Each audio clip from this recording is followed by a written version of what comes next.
tulitoka nje tukavuka pande ya barabara huku Nyai Estate. Sasa nilipata watu washatoka kwa nyumba wamefika huku kwa njia. Mi kitu ambacho kimenichoma ni gas, mtungi wa gesi. Ulikuwa mbele yangu, ukalipuka, ukanipiga, nikaanguka chini. So vile nilianguka chini nikaanza kuchomeka, na kwa sababu nilikuwa na nguvu nikainuka na kuanza kukimbia. Nilikuwa nimetoka job, nafanya karibu na governor place kama chef. Nilikuwa nimefunga job naenda kwa nyumba. Sasa hii accident imenipata kwa barabara kama naenda kwa nyumba. Sasa ni vile tu siwezi fanya, imenipiga hadi nikaanguka chini. Nimechoma mguu, mkono na kichwa. Sasa hata saa hizi sisikii vizuri, hata bado wamenikataa kunipeleka hosi. Jua 24/7 tumewapeleka Kenyatta National Hospital na 17 tumewapeleka Kenyatta University Teaching and Referral Hospital. Hatujakuwa na mkasa wa kifo chochote hapa Mama Lucy hospitali. Wagonjwa wote ambao wamekuja hapa tumewatibu na tukawarejesha nyumbani. Na investigation pia inafanyika. Pia tunataka tushukuru maaskari wetu, maafisa wetu wamefanya kazi nzuri. Watu wa airport, Kenya Airports Authority mmefanya kazi nzuri kwa quick response. Wanajeshi walirespond vizuri sana na G4S walirespond story, and we are wishing all the people who have been affected a quick recovery, and also all the families who have been evacuated, we are wishing that they are going to settle soon. On to more news. Still on the same, government spokesman Isaac Moiro has reiterated the government's position is working with the Kenya Red Cross and the Nairobi County government to cushion the families from the effects of the deadly Thursday night fire. Addressing the residents while he visited the Embakasi area affected by a fire, he offered his condolences to the families of the victims who succumbed to the fire. He further noted that the government will offer relief food and non-food items to the affected residents. Tujihadhari kwa sababu bado kuna moto katika kile kiwanda cha nguo, ndiposa kisiweze kuwa kina wachoma watu zaidi. Lakini ule msaada upo, ni kwamba serikali ikiungana pamoja na mashirika haya itahakikisha kwamba kuna matibabu katika hospitali zetu za umma. Pia gharama hizo zitaweza kuchukuliwa na county. Hilo ni jambo ambalo ni muhimu tuseme hapa. Na pia kutakuwa na blanketi, vyakula na vifaa vya kutumia nyumba. Na pia kuna mpango wa kuhakikisha wale ambao wamepoteza makao kama hawa kina mama 9 na watoto wao 21 ambao katika Kenya School of Aviation wamepatiwa makao, na tunaomba ufadhili huo kupitia Kenya Red Cross. Na pia Kenya Red Cross iko tayari, shirika la Msalaba Mwekundu, kupatiana shilingi 6,000 kila mwezi kwa miezi 2-3 hivi, ili watu waweze kujimudu kama ni mambo ya kodi na kadhalika. Kwa hiyo tuseme pole, na kwa niaba ya serikali tuseme kwamba tutawajibika kuhakikisha kila Mkenya ameweza kupata afueni, kwa sababu Kenya ni nchi nzuri, Kenya ni nchi ya maana. Hata fauka ya mambo haya yote, Kenya itasimama, Kenya itainuka, Kenya itanawiri tukiwa na umoja na uzalendo. The government for acting in speed to affect the affected families. On to more news. Court of Appeal has acquitted baby Sagini, 80-year-old grandmother Rael Nyakerayo, after the prosecution failed to prove the case beyond reasonable doubt. Nyakerayo had been sentenced to 5 years in dead families, causing grievous harm to 3-year-old baby Sagini by gouging out his eyes. Nyakerayo, through his lawyer Okoreso Ondieki, appealed the conviction, asserting that the prosecution evidence was insufficient. Justice Waweru Kiarie, presiding over the appeal court, concurred, stating that the prosecution did not meet the required burden of proof. In the judgment, Waweru noted challenges with one witness who faced mental health issues, casting doubt on the credibility of their evidence. Mimi naenda nyumba yangu, mimi hakuna kitu, si mimi peke yake nyumba yangu, hakuna mtoto, si mtoto, hii ni mchukuu, ni yangu. Mungu anatoa nyumba ya kera, asanti, anakoka saiti, hakuna maneno ngine. The court has today come out clear and said that there was no evidence at all against the accused person. The one of the witnesses alluded to the fact that she assisted the principal offenders after they had finished, to conceal evidence. But even that one, the court has said that the investigations were not properly carried to show that she actually participated even in concealing the evidence in this matter.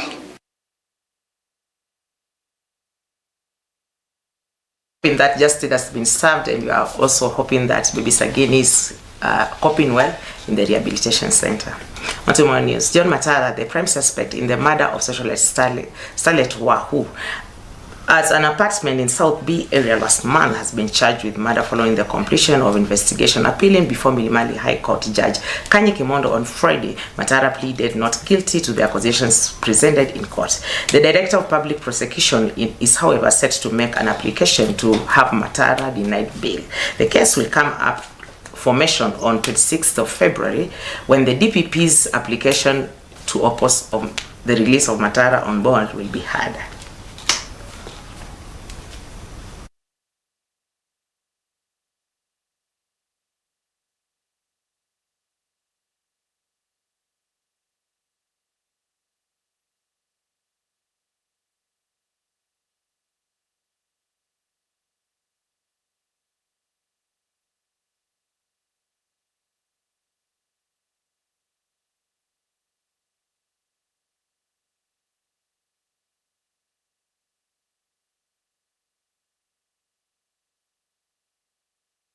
May justice be served for both the deceased and the accused person.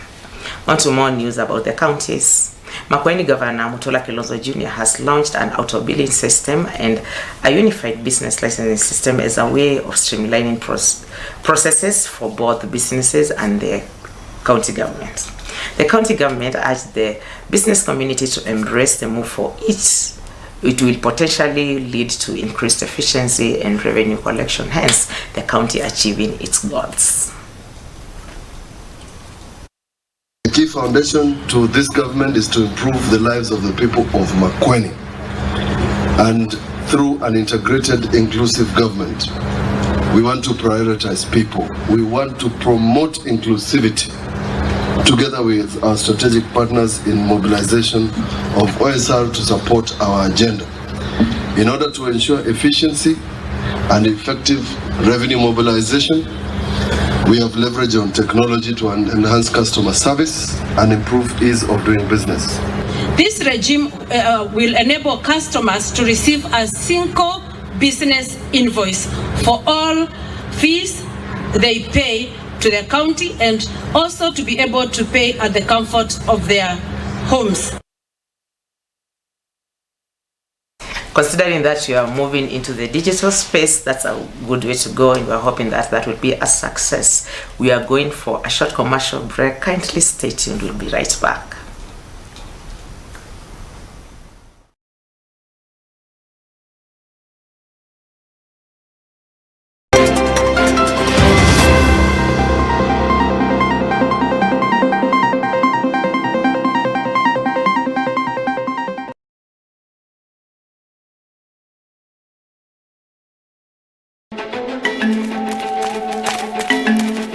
Who is a true partner?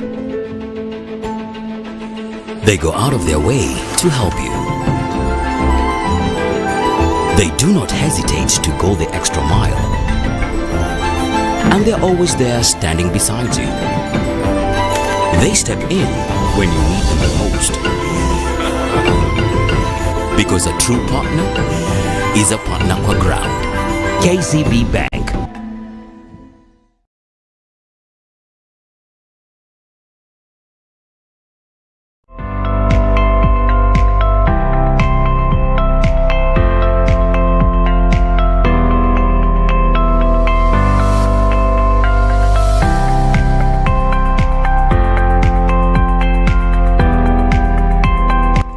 As a professional or a corporate entity, download the app from the Google Play Store or App Store and proceed to register as a corporate entity from the drop-down menu. Edit your profile and add your phone number onto the profile. You can then load money into your wallet using an M-Pesa push notification or via Visa debit card details. You are now ready for professional interpretation services. Download the app from the Google Play Store or App Store today.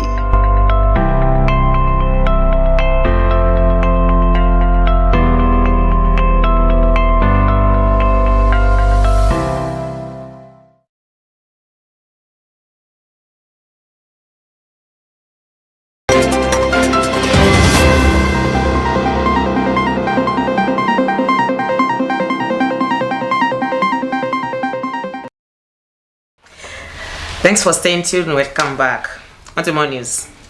The government has continued to caution the public to practice high levels of hygiene as there are growing concerns on the outbreak of polio, Rift Valley fever, and red eye disease in some parts of the country. According to government spokesman Dr. Isaac Mwaura, the government has taken precautions by conducting immunization, isolation of infected persons, and distribution of insecticide treated mosquito nets, urging the public to seek medical services in case of an infection.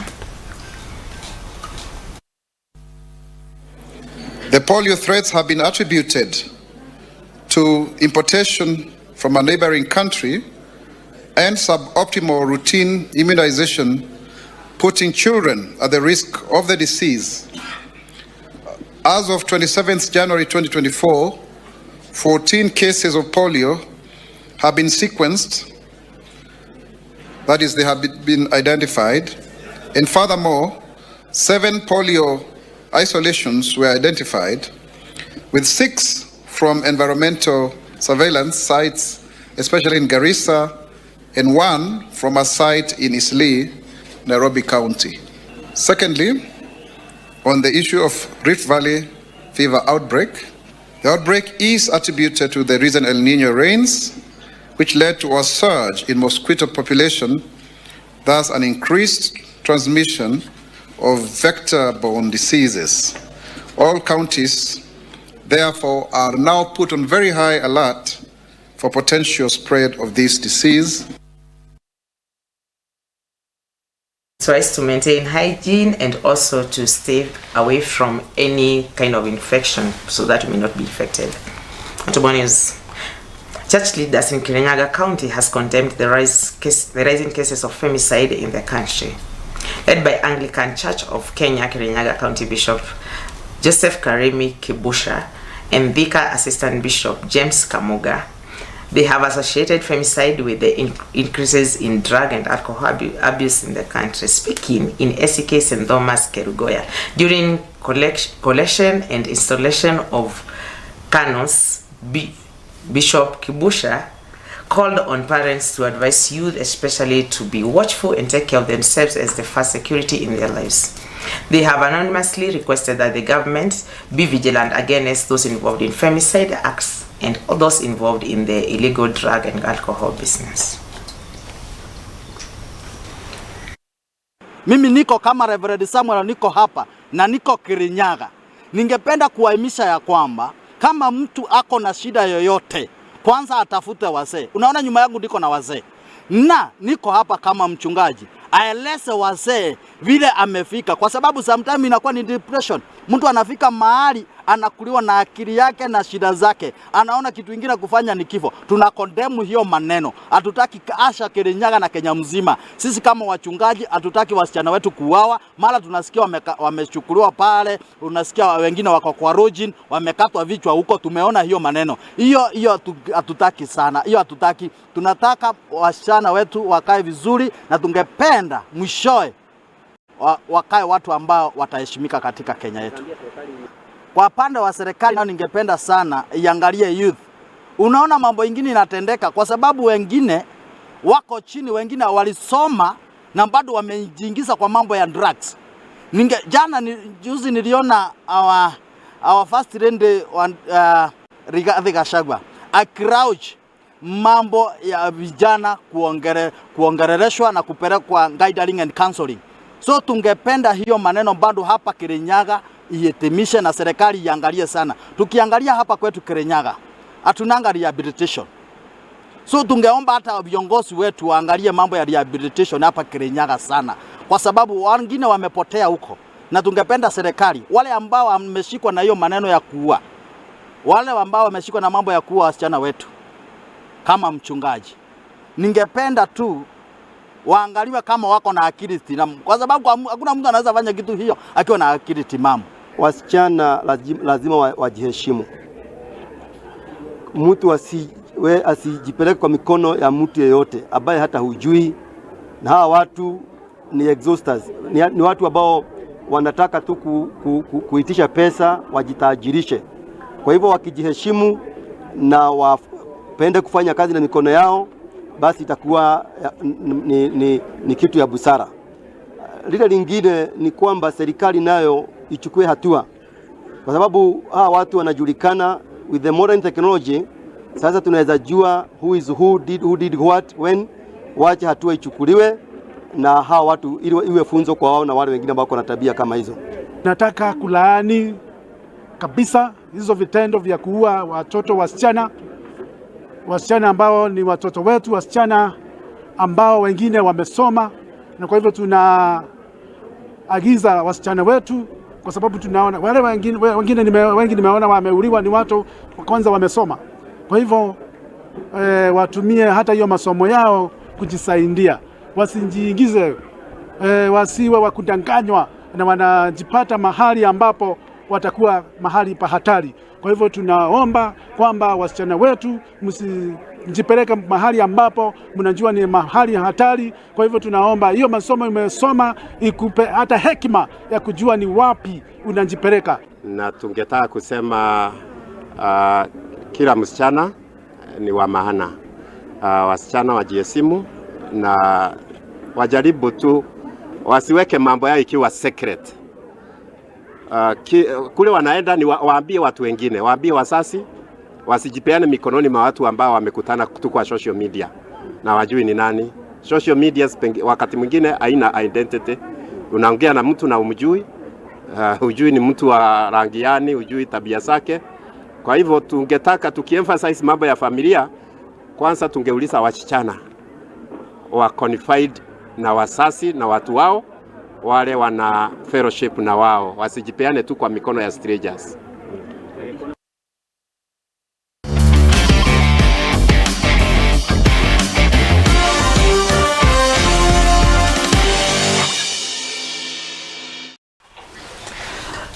It's a good way that the church is fighting femicide, and that's the way to go for each and every Kenyan. On to the lovers of sports, we're giving you the latest updates on sports. Manchester United survived a late scare after Kobe Maino scored an 97th minute winner to give the Reds a 4-3 victory over Wolves at the MONICAH Stadium. United started off the game really well with a quick Marcus Rashford opener before Ramos